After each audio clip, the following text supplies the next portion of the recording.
Sean Omalley absolutely cooked Marlon Vera in that fight. And yes, we all know Marlon Vera's got a good chin, but he's one of those fighters where he can become a punching bag because the volume's not always there with him. It really isn't, and it weren't in this fight because O'Malley's footwork is so hard to deal with. So whilst Marlon Vera's coming forward, he's always looking for that shot to knock you out. He's not really one of those fighters who's looking to throw a lot of jabs and then like throw a right cross after. He looked more technical in the Pedro Munoz fight than in this fight right here. And I know he won that.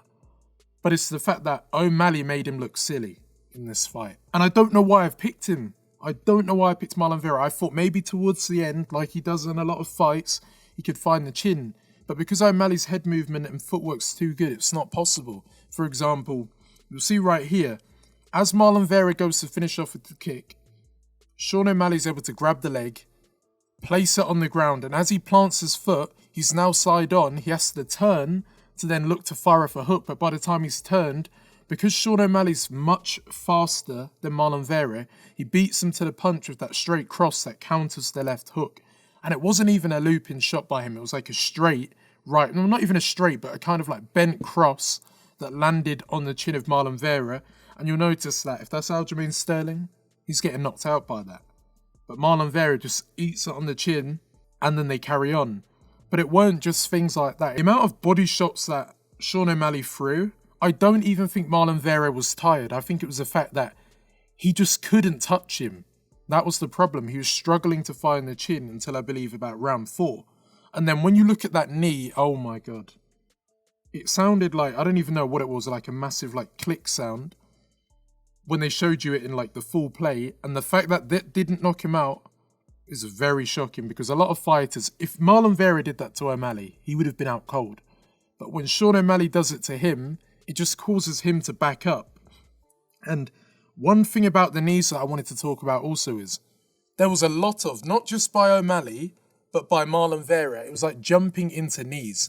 And this weren't a smart thing to do because you'll notice when he's going for like these knees, Vera's like jumping, trying to land the knee, but he's actually switching stance as he goes for it, as he's missing the knee. And that becomes a problem because he's letting Sean O'Malley know what he's trying to do. And Sean O'Malley's like, let me use the knee against him. So he notices that Marlon Vera tucks his chin downwards and like kind of leans forward when he's trying to block strikes of O'Malley. So he's like, if he comes forward, if I can just get that knee, bring it up towards his chin because he's going down, the momentum's going to cause a significant strike to land. And it did.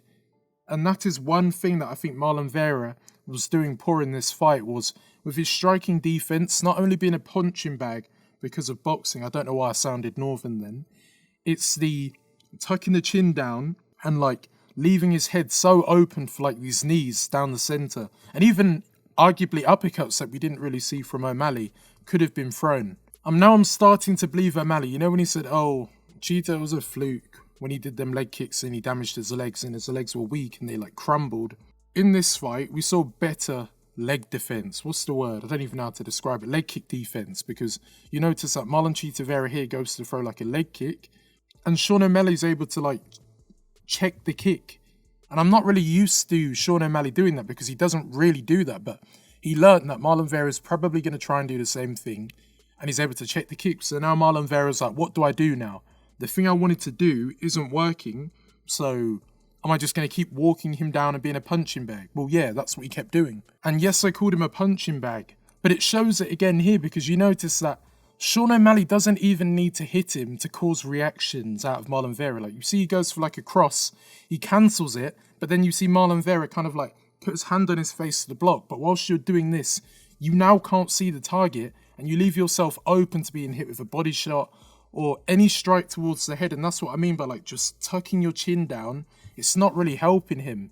And the fact that he's looking to fight at range as well is a problem because you'll notice that Sean O'Malley's going to benefit from the range because he's a fighter who uses that. Marlon Vera needs to fight in the inside.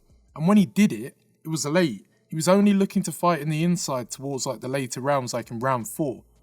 And you'll notice in the sequence right here, you see that Marlon Vera throws a jab that lands and he kind of tries to go for like a double jab. But you'll notice that Sean O'Malley, if he lowers his head he will move it off the centre line. So when you go to throw a cross, it would just miss. And you'll notice right here, it looks like Marlon Vera is about to do a load of damage. But if you actually look, he's hitting the gloves. O'Malley's actually using good head movement to avoid these strikes of Vera, get out of range. And then when Marlon Vera goes for the knee that he keeps doing in the fight, the difference between the two is when Marlon Vera tucks his head down, he don't move. He just stays there and hopes that Sean Omalley will back out. Sean Omalley, if he tucks his head down, he's blocking, but he's also moving and looking to create separation, whereas Marlon Vera's taking a shot and not doing anything to move out the way, so it just makes the shot 10 times worse, whereas O'Malley's making his way out of the pocket and creating distance and using that good footwork, which is why when Marlon Vera's going for the knee, he's not able to actually land effectively. And even with the boxing, maybe he'll land like one strike, but that's about it. He won't catch him with multiple combinations like he can do to other opponents. And even then, no, probably not. He doesn't really hit people with combinations because he's just a bit slow. He's very heavy-handed, but O'Malley's head movement's just way too good for a guy like Vera. And what makes this performance even more impressive is the fact that we're talking about Marlon Vera's best round was the 4th round, which it was, but he still lost that round. For as good as you might think he looked, I don't think he looked that good, honestly. Okay, it was his best round, but a lot of the punches that he was like landing, they weren't that clean. They were like scraping O'Malley. O'Malley was moving too much, and he would come forward and rip him to the body and then come straight to the head and move. Marlon Vera does not like this because realistically, he needs to be going out there looking to grapple at this point. I just don't get the adaptation in his game at all. It was just like, let me just come forward and hope that I can just catch you. It was never going to come after like the 4th round, honestly. Like, after he had his moment earlier on, it was just all going in O'Malley's favour. So, this fight did not look good for Vera at any point. He had one moment, I'll say. But even in that moment, he didn't make the most of it. Did not use the takedowns. It wasn't a good game plan. The coaches weren't helping. Like, in the 5th round, if you are losing a fight, you need to be telling the fighter you're losing, which they didn't do, and tell him you need to go out there and risk getting knocked out to knock him out. That's good corner advice. I know it sounds bad saying, why would you want your fighter to get knocked out? No, I don't. I'm saying he needs to tell him, go out there, look for a finish, risk getting knocked out to get a KO. Because if you do that and you close the distance and you look for maybe a takedown and look to land some like ground and pound, you give yourself more of a chance. But you just look to walk him down. If I want to think more rationally, he might have been like in too much pain after that knee, broken orbital, to even think like this. Concussed maybe, even though he didn't get dropped, took like severe levels of damage in a 5-round fight, which O'Malley was landing with very high accuracy. For 5 rounds, 64% at high volume is like extremely high level of striking. People don't do them type of numbers in a 5-round fight. It was like he was barely missing, a lot of body kicks, a lot of teeps by O'Malley, and the same with Vera. Like, Vera was trying to mimic a lot of his like kicking, but it weren't working because he doesn't know how to move as much, and he's more like flat-footed, and he was getting caught out of position and like losing his balance because he just can't time the rhythm of Sean Omalley. And this was probably his best performance of his career. And even if you look at the first fight with Marlon Vera and Sean Omalley was beating him up back then. The only difference was he got caught with that leg kick, and his legs just, I don't know what it is, not strong enough calves. They just could not handle it, shut down. But in this fight, he was able to neutralise it by checking kicks at times, trying to make him tired, which I don't think it was a tired issue. I think it was Sean O'Malley's just superior than him in the striking department. He can't land anything significant, therefore he can't win the fight. That's what it was. And now we're going to have to look at a fight with Sean Omalley and Merab.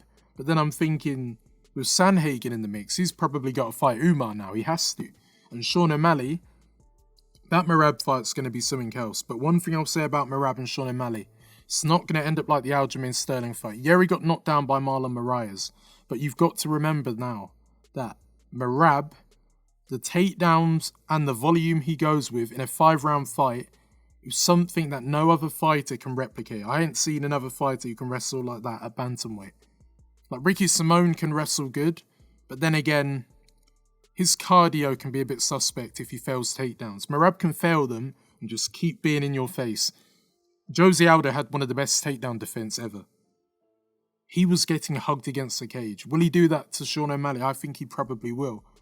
But Sean O'Malley, levels above Marlon Vera. Realistically, this fight shouldn't have been made, but it was the only possible thing they could do at the moment because Merab and Aljamain, God knows what them two were doing together.